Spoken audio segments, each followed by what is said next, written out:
the summer sun of 1881, beat down on the New Mexico territory with such relentless ferocity that even the vultures circled lower, as if the heat itself weighed on their wings.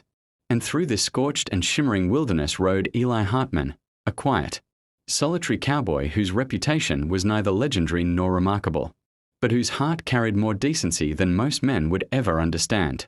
He was searching for a stray calf near the far edges of the ranch's grazing line, where the land sloped into Apache territory, land many cowboys feared enough to avoid, but which Eli entered with a strange sense of peace, for he had always felt that the earth here breathed differently, as if ancient spirits still walked between the cedar shadows and sandstone cliffs.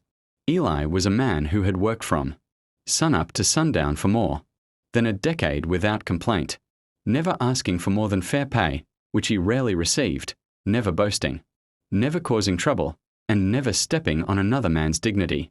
He simply existed with quiet grit, the kind of man people forgot until they needed something heavy lifted, or some chore done without grumbling.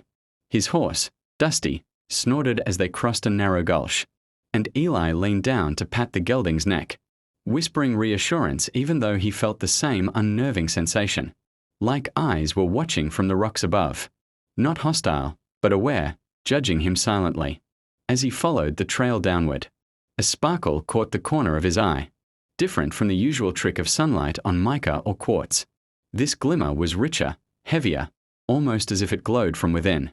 He reined Dusty to a stop, slid off the saddle, and walked toward a cracked formation of boulders where the light shimmered brightest, and when he brushed dirt away with his calloused hand, his breath caught in his chest, because embedded in the stone was a thick, gleaming vein of raw gold, untouched, unfathomably pure, running several feet deep into the rock like a river frozen mid-flow. Eli staggered back, stunned. Men killed for gold half as rich, and here it sat, hidden in plain sight, its shine nearly painful in the sun. His mind raced with possibilities, a ranch of his own, a home built with real timber instead of bunkhouse scrap, fresh horses, a herd that bore his brand, a chance to stand tall among men who had always dismissed him as ordinary. He imagined the freedom of never answering to another ranch boss, of eating meals he didn't have to stretch thin, of waking each morning with pride instead of exhaustion. But just as quickly as the dream rose, reality slammed into him when he noticed carvings, Apache markings etched into the stones around the vein, symbols Eli recognized from years of respectfully passing through their hunting paths. These markings weren't random. They warned others away. They claimed the land. They signaled sacred ground. His stomach tightened, because he knew exactly what this meant. The gold wasn't his. No matter how badly life had battered him, he could walk away now, forget he'd ever seen it, and stay poor for the rest of his days, or he could take it, hide it, sneak a piece at a time into town, and no one would ever know.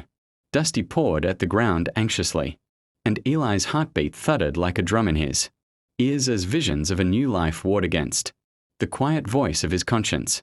Sweat rolled from his brow, not from the heat but from the crushing weight of the decision. He remembered something he'd heard long ago, from an Apache elder he'd once shared fire with. The land gives to those who honor it, but take what is sacred, and the earth remembers your debt. 13 years of hardship had taught him to trust his instincts, and deep down he knew this gold was sacred. With a final tortured exhale, Eli stepped back, dusted his hands, and whispered, "It ain't mine." He mounted Dusty, forcing himself not to look back, even though the sun glinting off the gold tempted him like the devil himself.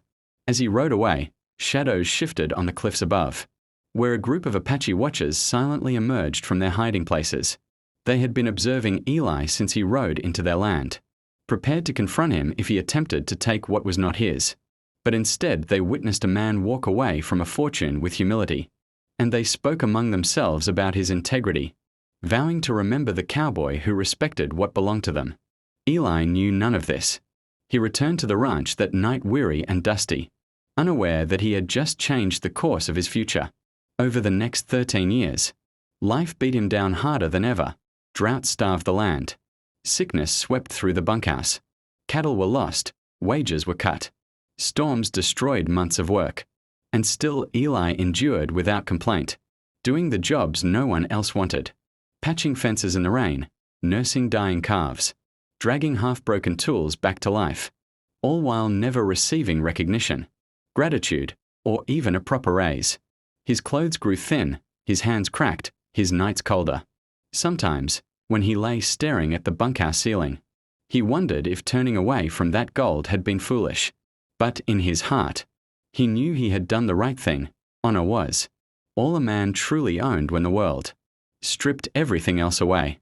What Eli didn't know, what he couldn't possibly imagine, was that far across the mesas, the Apache who witnessed his choice had not forgotten. They carried his story like a quiet legend, passing it from elder to warrior, from warrior to youth, preserving the memory of the cowboy who respected their holy land. And when the tribe faced a threat years later, one that would force them to act in a way they never expected, they would ride to seek the man who proved his spirit in silence.